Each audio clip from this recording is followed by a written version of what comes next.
Kukatpally police station పరిధిలో నమోదైనటువంటి 2 కేసులను పోలీసులు ఛేదించారు. అల్జీమర్స్ వ్యాధితో బాధపడుతున్నటువంటి వృద్ధుని ఇంట్లో చోరీ జరిగింది. కేర్ టేకర్ శ్రీనివాసులు పోలీసులు అదుపులోకి తీసుకున్నారు. ఇక నిందితుడి వద్ద నుంచి 53.6 గ్రాముల బంగారు ఆభరణాలను స్వాధీనం చేసుకున్నారు. మరో ఎన్డీపీఎస్ కేసులో పరారీలో ఉన్నటువంటి ప్రధాన నిందితుడు శ్యామ్ నిర్మల్ జాయ్ను అరెస్టు చేశారు. ఇక అతడి వద్ద నుంచి 2.2 కిలోల గంజాయిని స్వాధీనం చేసుకున్నారు.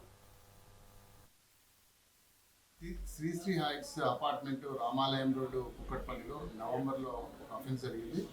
అందులో ఈ అపార్ట్మెంట్స్లో ఇద్దరు సీనియర్ సిటిజన్స్ 80+ ఇయర్స్ సంబంధించిన వాళ్ళు ఉంటారు. వాళ్ళ పిల్లలంతా కూడా అమెరికాలో ఉంటారు.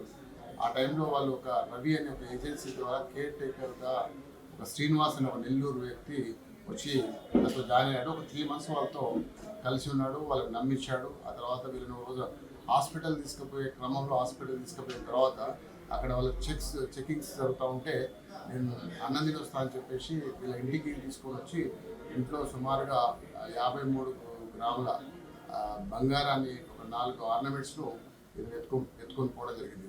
సీనియర్ సిటిజన్ కంప్లైంట్ మేరకు ఇమీడియట్గా కేసు నమోదు చేసుకొని ఇక్కడ కుక్కట్పల్లి డి కొండలరావు గారు, అదేవిధంగా ఇన్స్పెక్టర్ సుబ్బారావు గారు ఆధ్వర్యంలో ఒక స్పెషల్ టీం ఫామ్ చేసి లాస్ట్ 2 months నుంచి కంటిన్యూస్గా ఎఫర్ట్ చేస్తే ఇది మనకు ఈరోజు ఇతన్ని భాగ్యనగర్లో ఇతన్ని అప్లైన్ చేయడం జరిగింది.